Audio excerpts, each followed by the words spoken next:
Géographie, thème 1, une diversification des espaces et des acteurs de la production. Chapitre 1, dans le monde, diversité et mutation des espaces productifs. Grand 1, des espaces productifs diversifiés. Notre problématique, quelles sont les caractéristiques des principaux espaces productifs dans le monde? Caractéristiques, on rappelle que c'est ce qui permet de distinguer, de reconnaître une chose d'une autre. Un espace productif, c'est un espace caractérisé par une activité de production dominante, agricole, industrielle ou tertiaire. Le système productif, c'est l'ensemble d'activités et d'acteurs fonctionnant en réseau en vue de la production et de la commercialisation d'un bien. Des schémas pour bien visualiser le système productif. Il est constitué de l'ensemble des facteurs et des acteurs concurrents à la production, c'est-à-dire pourquoi et qui produit, à la circulation et à la consommation de richesses. Il repose sur l'articulation entre les activités de la sphère productive, production, services périproductifs, et celles de la sphère sociale. La production, c'est la création d'un bien ou d'un service en vue de satisfaire un besoin. Elle couvre l'ensemble des opérations de la conception à la mise à disposition de l'utilisateur final. Et la production intègre des étapes de production matérielle, par exemple l'assemblage, et des étapes de production immatérielle, par exemple la conception. Petit 1, spécialisation et fonctionnement en réseau. D'abord, spécialisation, qu'est-ce que ça veut dire? Ça veut dire qu'il y a des pays qui ont des avantages comparatifs. On appelle un avantage comparatif la ressource d'un espace productif qui l'avantage par rapport aux autres. Ça peut être le bas coût de la main-d'œuvre, la présence de matières premières, la localisation, c'est-à-dire une bonne situation sur les routes maritimes, le savoir-faire, c'est-à-dire la bonne formation de la main-d'œuvre. On appelle aménité, une aménité, l'ensemble d'éléments qui contribuent à rendre un lieu attractif. La compétitivité, c'est l'efficacité sur le marché, c'est le fait qu'on peut faire face aux concurrents. On est compétitif.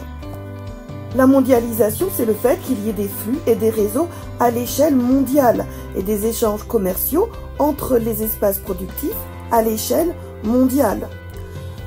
Dans le secteur d'activité agricole, on voit que se distinguent quelques grands pôles qu'on appelle les greniers du monde, Brésil, États-Unis, Union européenne. Dans le secteur d'activité secondaire dans l'industrie, on a aussi des différenciations entre les espaces de plus en plus importantes. Les principaux espaces d'industrie se trouvent essentiellement aux États-Unis, côte Est et Ouest, en Europe et sur les façades maritimes asiatiques, africaines et d'Amérique latine.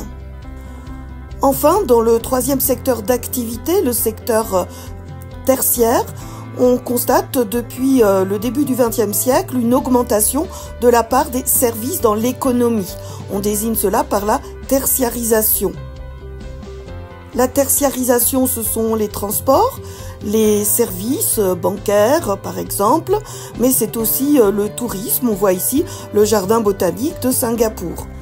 La ville-État de Singapour est tournée vers le secteur des services, 74% du PIB, c'est-à-dire de la richesse produite par les entreprises nationales et étrangères à Singapour, et 84% des actifs, c'est-à-dire l'ensemble des personnes qui ont un travail.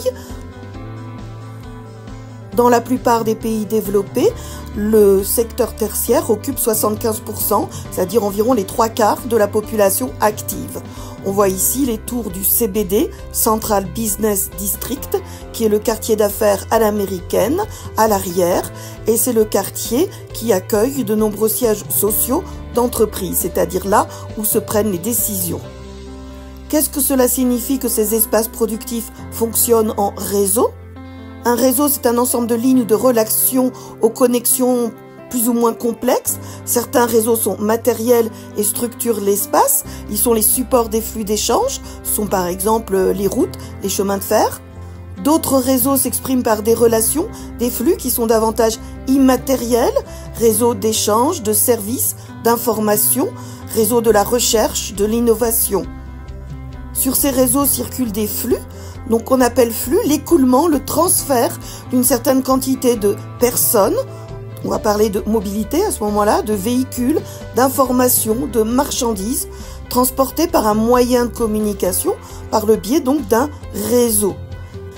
La différenciation spatiale, c'est-à-dire les différences de production entre les espaces, engendre nécessairement des flux entre des espaces complémentaires. Ça engendre, ça veut dire que cela entraîne des flux entre des espaces qui ont des avantages comparatifs différents. Mais si les flux sont révélateurs de différenciation spatiale, ils sont aussi facteurs de leur apparition ou de leur maintien. Autrement dit, ça signifie que ces flux renforcent les différences entre les espaces productifs.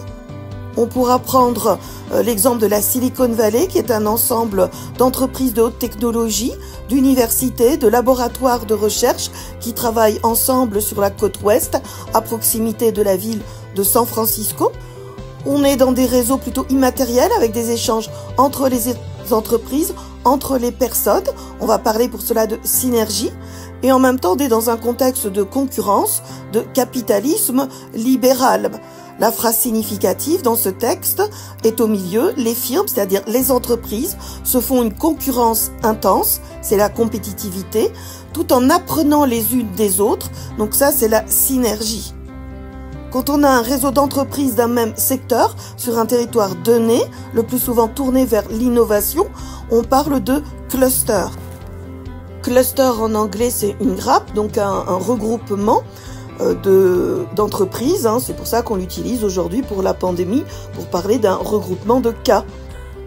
Dans le vocabulaire, on a aussi le district industriel qui rassemble aussi des entreprises comme un cluster, mais qui des entreprises plus traditionnelles, textile, horlogerie, mécanique de précision, etc.